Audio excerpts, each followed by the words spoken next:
delighted to be here at the last minute change, and hopefully you guys will want to know all about demand response. I always do this at the beginning. Does anyone know what demand response is? Fantastic. I prefer when people don't know, because then they're pleasantly surprised. So, the big picture demand response is a smart grid application. It's something which has been sort of innovative and now is mainstream in the States. It's something that's virtually unknown in the rest of the world, and we're commercializing it here in the UK and a couple of other countries. And people have really said demand response is the killer app of the smart grid, which is great and it's nice. But actually what it is, it's changing electricity consumption at peak times to avoid having to rely on peaking power stations. What does that mean? And we use this little graphic to show this is sort of the grid. So you have consumers on the right, and you have producers of electricity on the left, and 99% of the time, the grid is in balance. About 1%, or about 100 hours in any given year, we have a peak in demand, when it's a very cold day, when there's a sporting event on, when the Olympics are running, or whatever it is.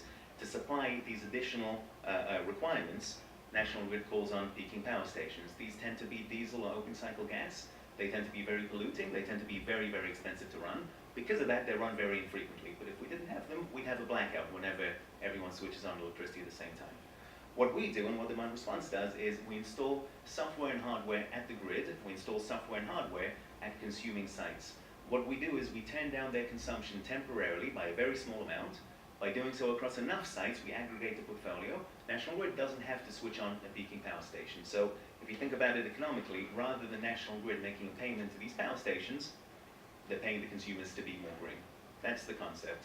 So what we're really doing is we're turning this into this. We're turning very polluting, expensive power stations into smarter controls of our homes and our factories, and we're doing it really for three reasons. We're doing it because it's much greener. It's better to turn down some light or to turn down some air conditioning than to burn diesel.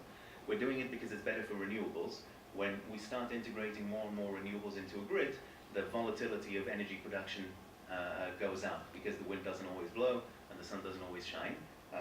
By managing the demand side, we can compensate for additional fluctuations on the supply side. And we do it because it's cheaper, because it's going to be cheaper to make a change in air temperature than it is to burn diesel. So I want to sort of show you a bit of a macro view about this. This is the low duration curve, and I'm sure it needs no explanation, but this is what National Grid put out. And this shows you how often we use what percentage of our generation fleet.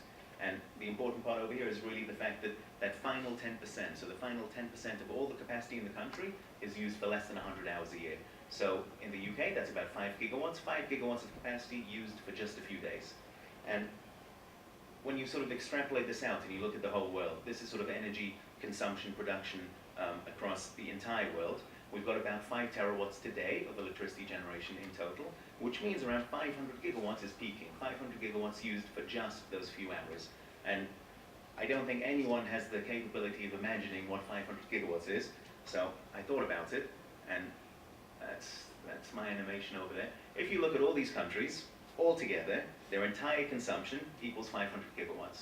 So this is a list of countries that if we could solve the problem of peaking power, that's the equivalent of having all of these countries be zero carbon. I think that's an interesting way of looking at it. That's today. And one more thing on the macro, in the future, this is sort of total energy versus total electricity, but this sort of principle applies. We're going to be moving from a world that uses 12 terawatts to a world that's using more like 30 terawatts in the next 20 years. So we're increasing our capacity. We're also increasing the slice that renewables plays, and this is conservative estimates. So both increasing consumption plus increasing renewables means the amount of reserves and the amount of peaking that we're going to have goes up and up and up. So that's the problem we're trying to solve. Last way of looking at it is in terms of price. This is sort of a chart that shows you the cost of production from different fuel sources. So cheapest, greenest is sort of hydro and nuclear, and then it gets more and more expensive and more polluting as you go up the stack. We're replacing the diesel. So that's great and that's fantastic for the world. We work with companies in order to do this, and a company does this not because they want to save the world, they do it primarily because there's money in it. National Grid pays them to turn down their consumption temporarily, so it's good. They also do it because it's a green thing to do, and a lot of companies care about being green. They don't necessarily want to pay for it, so this is a nice way to be green without it costing anything. They help reduce CO2, and it doesn't cost them, and I'll sort of show you how. Quick slide on some of the people we work with. These are active life customers that are operational day to day. I'll walk you through a couple of case studies later. Going to spend a minute talking about how we do it. So we effectively split our process up into 4. Most of our time is spent on the first stage because this is relatively novel. Most people don't know about it. We go ahead and we educate customers that this is possible. We'll show them how to do it. We'll go ahead and do a site audit. So we will figure out for them what they can reduce and when. We'll install all the equipment. We have some proprietary hardware and software that actually does all the monitoring, does all the controls and the verification. We do the calibration, we operate the system, and then we bill. And when I say bill, actually we pay customers. So all of the stuff they get for free, we pay for all the upfront costs. They're not that expensive, and National Grid pays for it because it's cheaper than using a peaking power station.